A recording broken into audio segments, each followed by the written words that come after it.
and then the other way, and there is a kind of cityscape, right? And then in the paintings there are so many landscape. So how can we learn? Because our subject is about man did not exist, but it already inside the landscape. So it's more like the problem of sensation. So would you like to talk about how does this the terminology of art and the and the literature have some common base? Yeah. 怎么样 Okay. OK。sorry, I may translate。就是我们文学部分就是比较是想要从一个角度来讲，就是风景。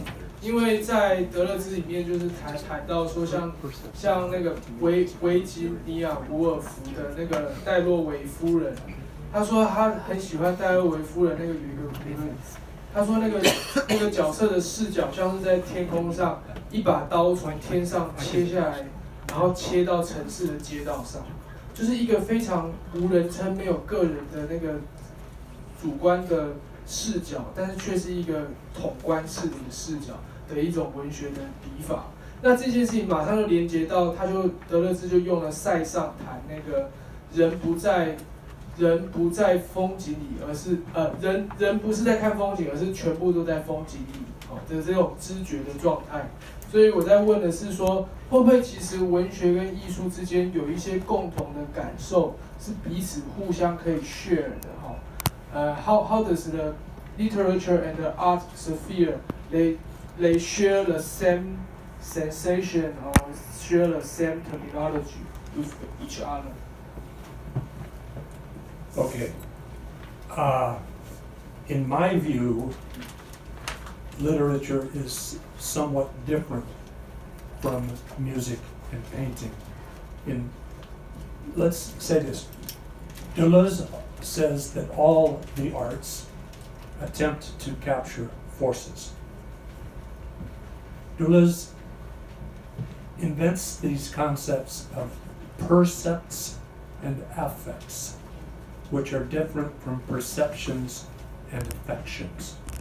What he means by this is that perceptions and affections or emotions or feelings are those things we experience from our ordinary, common sense, everyday reality, where we have a full orientation of up, down, left, right, front, back, time where it's a regular time, space where I know where I am, I'm not lost, and where I have a full sense that this is my body, I am having this feeling of fear, love, hatred, hunger, whatever.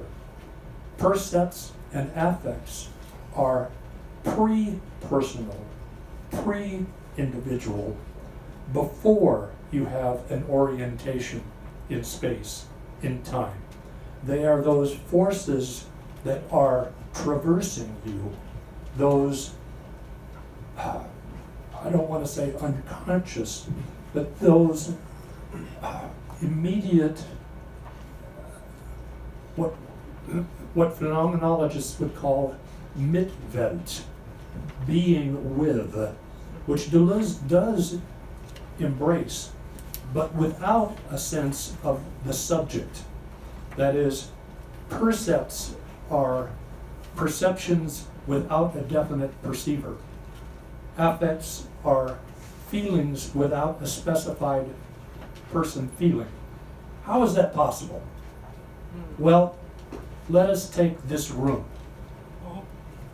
Right now, we have an atmosphere, a feeling, a sense of all of us being here, the lights, the books, the temperature, the sound of my voice through this amplification. There is a certain thisness a certain specificity about this particular atmosphere.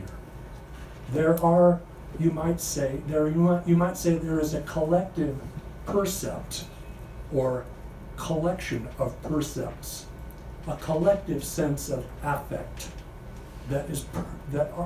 these collective things have a specificity of thisness, but they are not you, me. They are this, that, thus, but none of them. They are a kind of aura, a kind of... No? So, what Deleuze, this all makes perfect sense, I think, in terms of painting, in terms of music. You have a certain kind of a feel when you're listening to a piece of music in a concert. There is that moment when everyone is suddenly deeply moved and you sense something has just begun to happen that is rare.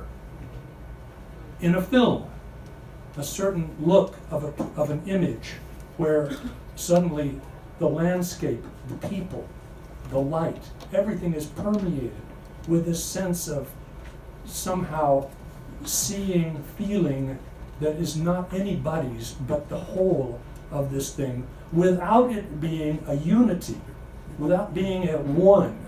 It's a multiplicity, but a multiplicity that holds together. Now, literature is different from painting and music because it uses language. And language is always, in some sense, a mediation, something that stands between those kinds of sense experiences. Nonetheless, Deleuze says every writer does not write with affections and perceptions, but instead starts with percepts and affects. And so, even though you have language, you have stories, you have characters, you have narratives, still there is a certain level at which the artist, through words, creates a thisness, a certain something that goes beyond those characters, that setting, etc. I think it's harder to see what percepts and affects are in the literary work.